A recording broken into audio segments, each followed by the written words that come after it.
Assalamualaikum warahmatullahi wabarakatuh. Kami dari kelompok NISC yang beranggotakan saya, Nuraya Oktarina, NPM 1917051039. Saya Salsabila Kurotayun, NPM 1917051048. Saya Fani Rizky Sofiana dengan nomor NPM 1917051050. Saya Revita Stianingsih dengan NPM 1917051058. Di sini kami akan mempresentasikan hasil kerja kelompok kami untuk mata kuliah pengantar organisasi komputer, yaitu mengenai PC desktop. Untuk pembahasan yang pertama akan dibahas oleh Saudari Salsabila. Pada Salsabila, saya persilakan. Nah, NISC. Di sini NISC adalah arsitektur komputasi dan teknologi compiler untuk merancang prosesor kostum dan akselerasi perangkat keras yang sangat efisien dengan kemungkinan compiler memiliki kontrol sumber daya perangkat keras tingkat rendah.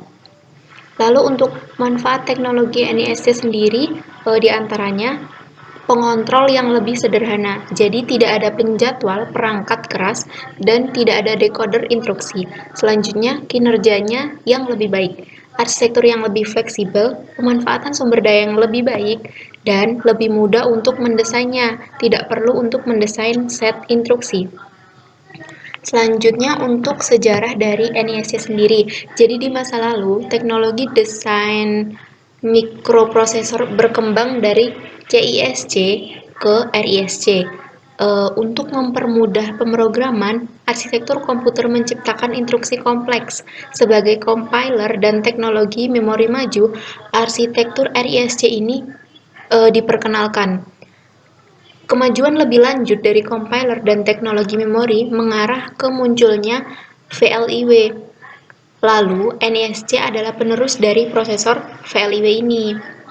Dalam NISC, compiler memiliki kontrol horizontal dan vertikal dari operasi dalam datapad. Karena itu, perangkat kerasnya jauh lebih sederhana, namun ukuran memori kontrol jauh lebih besar dari generasi sebelumnya. Desktop PC. Desktop PC adalah komputer yang didesain untuk penggunaan harian di suatu tempat.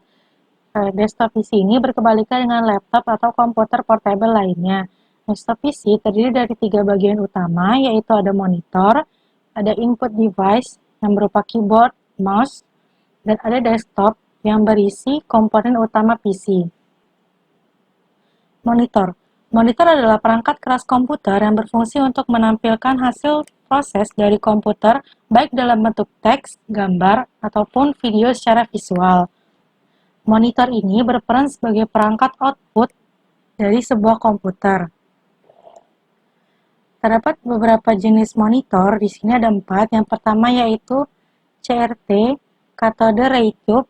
Monitor ini sering disebut sebagai monitor tabung, karena pada monitor ini terdapat sebuah media tabung sinar katoda.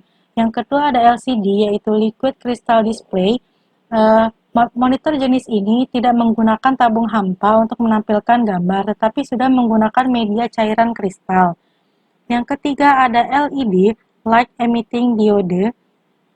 LED memiliki bentuk yang lebih slim alias ramping daripada monitor LCD. Monitor jenis ini juga memiliki kelebihan dalam hal konsumsi daya listrik yang lebih sedikit. Yang terakhir ada monitor plasma. Pada monitor ini terdapat gas neon yang dialiri listrik yang akan menciptakan piksel. Baiklah, selanjutnya akan dibahas oleh Fani. Pada Fani, saya persilakan. Nah, yang selanjutnya adalah CPU. Pengertian CPU atau Central Processing Unit adalah perangkat keras komputer yang memiliki tugas untuk menerima dan melaksanakan perintah dan data dari perangkat lunak. Karena merupakan pusat pengolahan data dalam sebuah komputer, CPU sering disebut juga sebagai prosesor. Cepat atau lambatnya kinerja dari sebuah komputer cukup ditentukan oleh kualitas dan teknologi dari CPU yang digunakan. Fungsi utama dari CPU adalah melakukan operasi aritmatika dan logika terhadap data yang diambil dari memori atau dari informasi yang diberikan melalui beberapa perangkat keras. Di sini ada replika dari CPU yang dibuat oleh kelompok kami.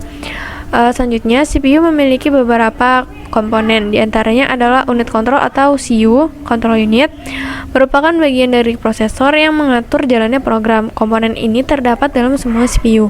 Dan komponen yang kedua adalah register. Register merupakan alat penyimpanan yang berukuran relatif kecil, namun memiliki kecepatan akses cukup tinggi dengan fungsi untuk menyimpan data atau instruksi yang sedang diproses. Komponen ketiga adalah ALU atau Arithmetic and Logic Unit, merupakan bagian dari CPU yang memiliki tugas untuk melakukan operasi aritmatika dan logika berdasarkan instruksi yang ditentukan. Bahasan selanjutnya akan dibahas oleh saudari Revita.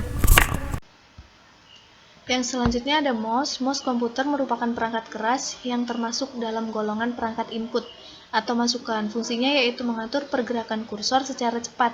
Selain itu juga untuk memberikan suatu perintah dengan hanya menekan tombol pada mouse komputer.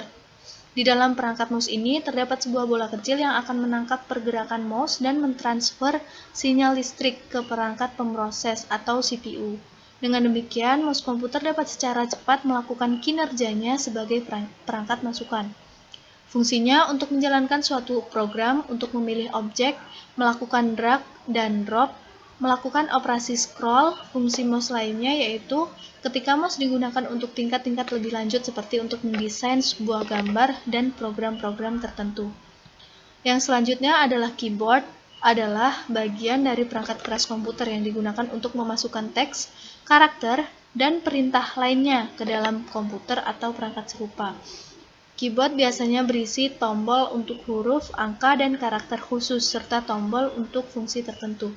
Keyboard dihubungkan ke sistem komputer menggunakan kabel atau koneksi nirkabel. Sekian, terima kasih. Demikian presentasi dari kelompok kami. Kami akhiri. Wassalamualaikum warahmatullahi wabarakatuh.